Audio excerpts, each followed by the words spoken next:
Michael, thanks for joining us again. There's so much to be positive about at the moment. Another professional performance against Doncaster. And I guess the 11 players are trying to prove to you that they need to get in the team. But that self-belief's important throughout the squad, isn't it?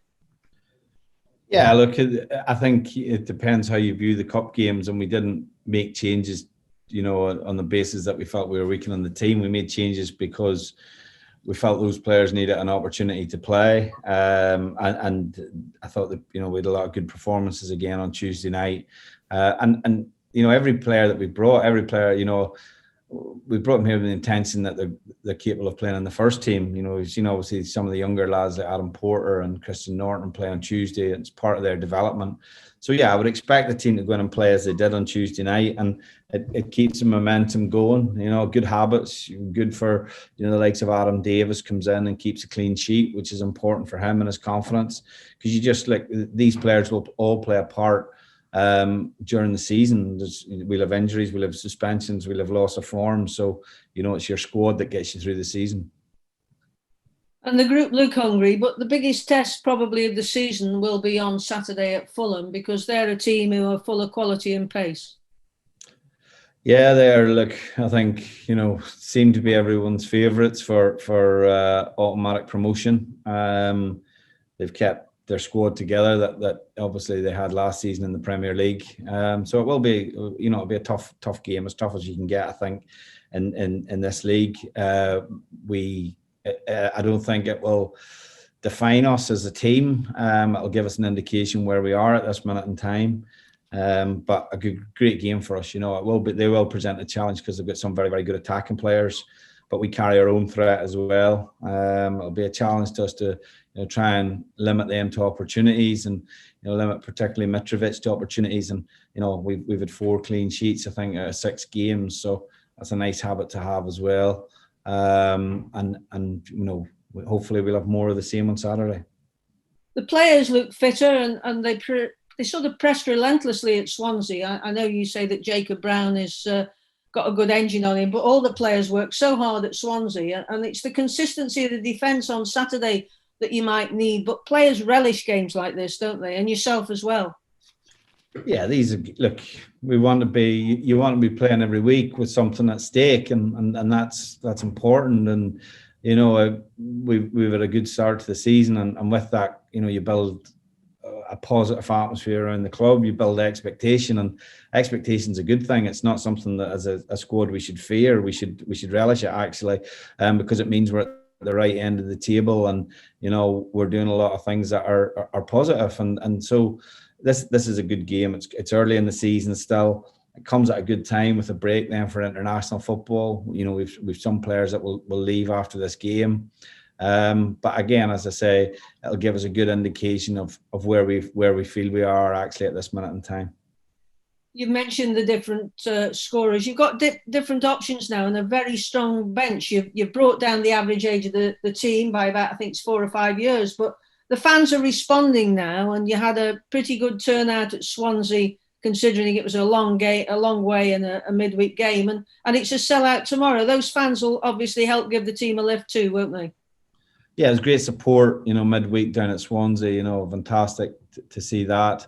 I believe we've sold out the away end for the game on Saturday, which again is very positive. I think Craven Cottage is a good place to go and play. The pitch is, the fans are close to the pitch. It'll be a good atmosphere. It's a quick pitch, so it'll be a good game of football. And look, that's what we want. We want the supporters, particularly having been away, having not been able to come to games for the best part of well over a year, that they're now that they're able to come to the game, they've got a team that hopefully gives them a lot of things to be positive about. And so we got to enjoy these games. These are the games in the Championship that I think test us, and that's something that we have to be able to deal with throughout the season. But also I think that the support we've had in the home games has been excellent as well, and we just have to continue to build on that. It's no secret it's been difficult for the club since we come back to the Championship, and everyone's focused on trying to obviously get back to the Premier League, and we need a strong fan base behind the team to help us do that as well. Well, Stoke haven't won. I'm not sure if you're aware, Stoke haven't won in London since 2014. So that would be a great fillip to start the international break. Right, I wasn't aware of that. So yeah, look, at the end of the day, that's not something that I'll dwell on. The most important thing is that we're obviously in a nice little run, and we'll play a very good team, but a team that I believe that we can compete with, and we'll see that on Saturday. How are we injury wise? Obviously, Powell's out. Is he out for a fair while? He'll be out until after the international break. We just got to monitor him for that period. He has to go for an injection today, which I think will help speed up his recovery. But yeah, so it's a little bit more. I wouldn't say serious, but the injury. At first we thought it might only be he may miss just a game or two, but it looks like obviously it's going to make him miss a little bit more than that. Other than that, we're fine. The others. Campbell and is still on his recovery, is back training with the squad, which is good. Tashin Oakley-Booth is back training with the squad, which is good. So good to have those two young boys back in around it. They're still a little bit away from obviously playing, but it's nice to have them back in the squad training. And as I said, it gives everyone things like that are all very positive. And the transfer window is nearing its close. I don't know whether you're pleased about that or not, but is there anything else you're likely to get done? I know you're still looking. Yeah, we're still looking, but again, we won't just add players for the sake of adding them. Really, we've assessed the market really consistently since the season finished last May. We're not in a position where we can go and buy a player, or I don't think we are in that situation. We have to look at whether they're loan options or possibly free agents at this minute in time. And look, the better ones in that scenario are typically have already gone. So we'll see. We just got if something that we felt was the right thing to do and would strengthen the squad, then obviously we would consider doing it. But if the squad stays as it is, we'll be happy to go forward with that as well. Finally, for me, the international break's coming up, and normally, as you know, managers worry about players getting injured, but now there's the additional worry of players going overseas with the COVID virus. Are you concerned about that? Yeah, I'm concerned. I do feel at times a little bit hypocritical talking about this, given that I was previously and obviously in international football. I think it's an incredibly difficult time for international football and associations with the complications of COVID. We're monitoring the situation all the time. We know obviously the players that we'll have away, the countries that they're going to be visiting during the international window. And we have to keep on top of that. We've seen obviously what's happened in the Premier League. I know that the EFL have made a statement as well. So obviously between now and the players meeting up, we just got to be very aware of what's going on and make the right decisions around that. Thank you. Good luck. Thank you. Thanks, Hans. George, please. Thanks for joining us, Michael. Michael, you always said that you wanted competition for all places and maybe two players for each place, and it seems with the versatility with your squad, you have achieved that. Would you agree with that? Yeah, look, we want obviously competition for places, and we want flexibility within the squad. I think we've got, the fact that we're able to change our back three, and the team that, James Chester, Danny Batt and Morgan Fox, who've all played a lot of games for us in the past, 12 to 18 months, as an indication of, the strength that we have in that area. I think, we've had to rotate the three strikers with really good competition in the middle of the pitch as well. And on the sides, I think Tom Ince showed that he can challenge Tommy Smith to play in that right wing back area as well. So there was a lot of positives from the game the other night. And that's what we need. We need players, if they step into the team, that the team won't be weakened and they can stay in the team. So it's something we've had to work very hard on. We're a lot less in numbers than we were previously, which I think helps. I think every player believes they have a realistic chance of playing, which helps, I think, with the mood, which is very important. And as I say, we're pleased with what the lads are, how their focus has been and the competition that we have in the squad at this minute in time. But the fact you were able to put out a complete different 11 tells you you're happy in the strength in the depth. You must be pleased with going into every game now.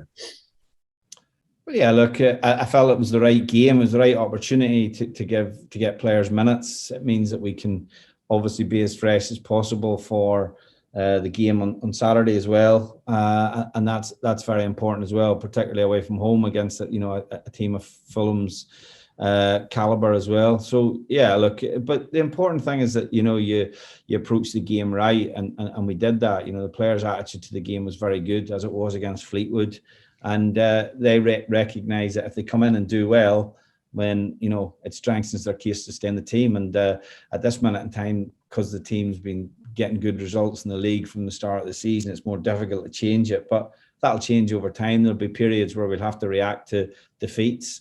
And, if that means changing the teams, then the players who come in have to be ready to play. It's obviously the championship match of the day. Both teams going to it head-to-head, unbeaten. And certainly Fulham made changes like yourself with their victory in midweek. Would it be arguably hard to get an impression of the way they could line up with the fact that both of you made so many changes and the fact they've got a new manager now in charge there, Michael? Yeah, well, we look predominantly at what they've done in the league, to be honest. We're aware of the changes they made and changed their system from what they've played in the league. So we'll expect them to follow more what they've done in the previous league games. So, similar as when they look at us, whilst we didn't change our system in the game, we changed personnel. So, look, teams fairly know each other inside out already at this point in the season. So we know what to expect from Fulham on Saturday. And finally, from me, you continue to make progress, of course, in the Carabao Cup. An away tie this time round against the Premier League side, Watford. What's your thoughts on that one, Michael? We're nowhere near it yet, but what's your thoughts on the draw? It's a tough draw. It's a good game for us. I think that, again, a team that we obviously played last season, and we're a bit aggrieved, certainly down there, to lose the game, the nature of how we lost it. So, yeah, look, it'll be a good test for us. And, that I think when you go up against Premier League opposition, you always try to raise your game and you try to prove that you can play at that level, whether that's on an individual level and as a team as well. So we look forward to that game when it comes around. But our focus in the interim period is certainly going to be on the league. Thank you for joining us, Michael. Good luck. Thank you. Thanks, George. Dave, anything from you, please? Yeah, Michael, you've obviously brought in some talented players in the break, but it's the existing players I'm particularly interested in because they're playing with a real verve, a real swagger that we haven't seen before. What have you been doing differently to achieve this? Well, I think obviously, if you look at the period that we've had at the club, it was difficult to play with the swagger when we were fighting to stay in the league in the first period. And then last season, I felt there was times where, particularly up to in the first half of the season, where we were around the top six for the majority of that period, we looked like we'd made good progression. Obviously, the second half of last season was more difficult for us. But I think it's just I think it helps with the transformation in the squad as much as anything else, and players respond to that. There's been a big turnover of players in this window in particular. We tried to turn that over sooner. It was difficult. So, we've got a much more streamlined squad, a much more cost-effective squad. And, I believe that, we've got a hungrier squad with a better team. And the players who we inherited here have responded to that, as well as the players, obviously, that we've brought in.